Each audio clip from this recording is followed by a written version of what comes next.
Christian churches and monuments are under attack across Europe, or to put it another way, secular intolerance continues to saw off the branch it's sitting on. For the Colson Center, I'm John Stonestreet. This is Breakpoint. The word vandalism comes from the Vandals, a Germanic tribe that sacked Rome in the middle of the 5th century.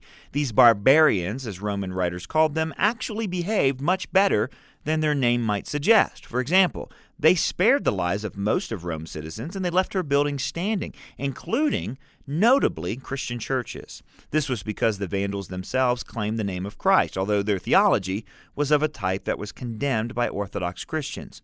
Modern Vandals, on the other hand, failed to live up to their namesake's example. Over the last few months, Europe has seen a wave of attacks against churches and other Christian sites. CBN reports that in countries like France and Germany, there's been a spike in violent vandalism, desecrating cherished churches and Christian symbols. Now, to clarify just what's meant by the word spike in the report, there were over 1,000 attacks just in 2018, and the vandalism involved more than spray paint. Crucifixes, icons, statues, sacramental vessels were damaged and destroyed.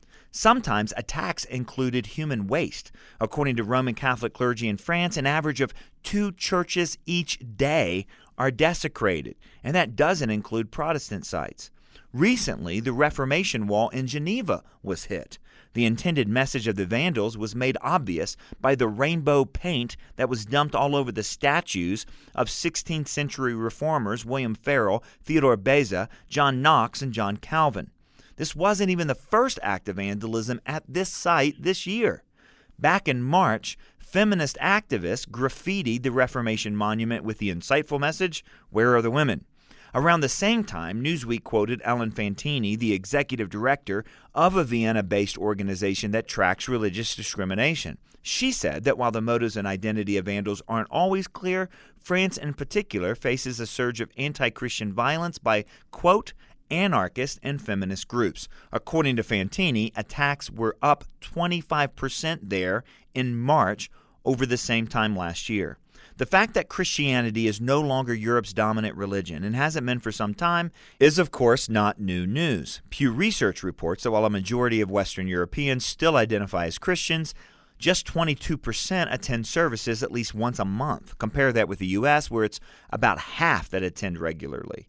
Increasingly, Europeans are devoted to a different religion, a militant form of secularism that sees the continent's Christian past as a bad thing, a time of darkness and oppression, a time that's not just to be forgotten, but it's to be intentionally abandoned. Yet how many of those who desecrate churches and vandalize religious monuments even know what they're attacking? How many of those who dumped rainbow paint on the reformers in Geneva tell us anything about them other than that they were Christians or men? But ignorance or cynicism of the past is a feature of the kind of secularism that's dominating Western culture right now. C.S. Lewis called it chronological snobbery, the belief that past people were unenlightened, evil, or just stupid. As Art Lindsley writes, chronological snobbery not only rejects the values of the past, it claims that the study of history itself is pointless. The Christians who built Europe's great churches, indeed who built European civilization itself, are no longer read, nor are their beliefs ever taken seriously. Instead, along with their statues and churches, they're consigned to the ash heap of history, condemned for not embracing modern ideas about sexuality, gender, or God.